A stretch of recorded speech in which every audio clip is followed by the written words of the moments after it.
आज भंडारा येथे मोर्चा काढण्यात येत आहे। आमच्यासोबत आमदार रोहित पवार दादा आहेत। दादा काय सांगणार, आज मोर्चा काढण्यात येत आहे?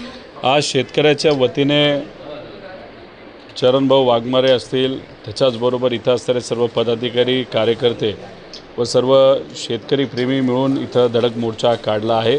हा धडक मोर्चा शेतकऱ्यांच्या बाजूने, युवांच्या बाजूने, सामान्य लोकांच्या बाजूने, त्याच्याचबरोबर मंडल यात्रा ज्याला खूप चांगलं यश हे मिळत आहे, ती यात्रासुद्धा भंडाऱ्यामध्ये इथं आलेली आहे। त्यामुळे सगळे मिळूनच या यात्रेला पण आणि या धडक मोर्चाला पाठिंबा देण्यासाठी आम्ही सर्व राज्यातून इतर ठिकाणावरून सर्व पदाधिकारी आलेलो आहोत आणि इथं असलेले लोक आणि कार्यकर्त्यांनीसुद्धा खूप चांगल्या पद्धतीने तयारी आहे। पाऊस असतानासुद्धा चांगला प्रतिसाद इथं मिळेल असा आम्हा सगळ्यांना विश्वास आहे। दादा, जरांगे पाटील सरकारनं शब्द दिले होते, पाळले नाही, आता पुन्हा ते उपोषणासाठी बसतात आहेत, काय सांगणार?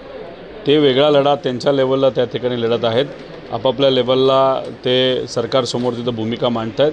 आता सरकार त्या बाबतीत काय करत आहे आपल्याला बघावं लागेल। दिल्ली येथून फडणवीसला सूचना आली आहे की शिंदेला निग्लेक्ट करा, अशी एक सूचना आली, राऊतनं म्हणाले। आता राऊत साहेबांना आतली माहिती असू शकते, पण आता सूचना आली का नाही हे मला सांगता येणार नाही। पण एक गोष्ट मात्र खरी आहे की BJPकडनं एकनाथ शिंदे साहेबांच्या पक्षाला व त्यांना एकटं पाडलं जातं आहे आणि एकनाथ शिंदे साहेबांना आज जर एकटं पाडलं जात असेल तर उद्या जाऊन अजितदादांना एकटं पाडलं जाईल। त्यामुळे मित्र पक्षाला कधीही वाढून दिलं जात नाही।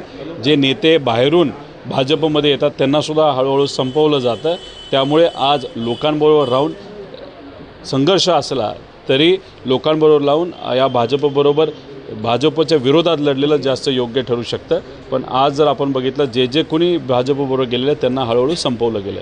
EVMवर राहुल गांधीनं आपला मोर्चा काढले होते, त्याच्यावर काय? एक तर EVMवर अनेक लोक शंका इथं घेतात। इथं चरणभाऊ आहेत, अतुल भाऊ आहेत, राजू बोपचेसुद्धा इथं आलेले। हे सगळे आमचे जे उमेदवार होते सगळ्यांचीच अपेक्षा होती लोकांचा प्रतिसाद बघितल्यानंतर की आम्ही सर्वजण निवडून तिथे येऊ।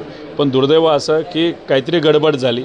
आम्हाला सगळ्यांना माहीत होतं की EVMमध्ये गडबड आहे, नाहीतर मतदार यादीमध्ये गडबड आहे, फक्त त्याच्यावर बोलायचं का नाही बोलायचं असा प्रश्न होता। पण राहुल गांधीजींनी हा मुद्दा देश पातळीवर घेतल्यानंतर, पुराव्यासकट बोलल्यानंतर आता येत्या काळामध्ये आम्हीसुद्धा आमचे जे सगळे उमेदवार आहेत त्यांच्याकडे काही पुरावे ते घेऊन आम्ही सर्वजण पुढे नक्कीच तो मुद्दा लोकांपुढे आणत राहू।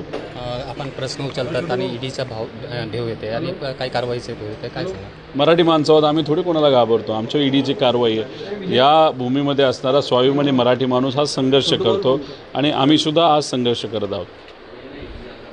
साईद पठाण, TV9 मराठी, भंडारा।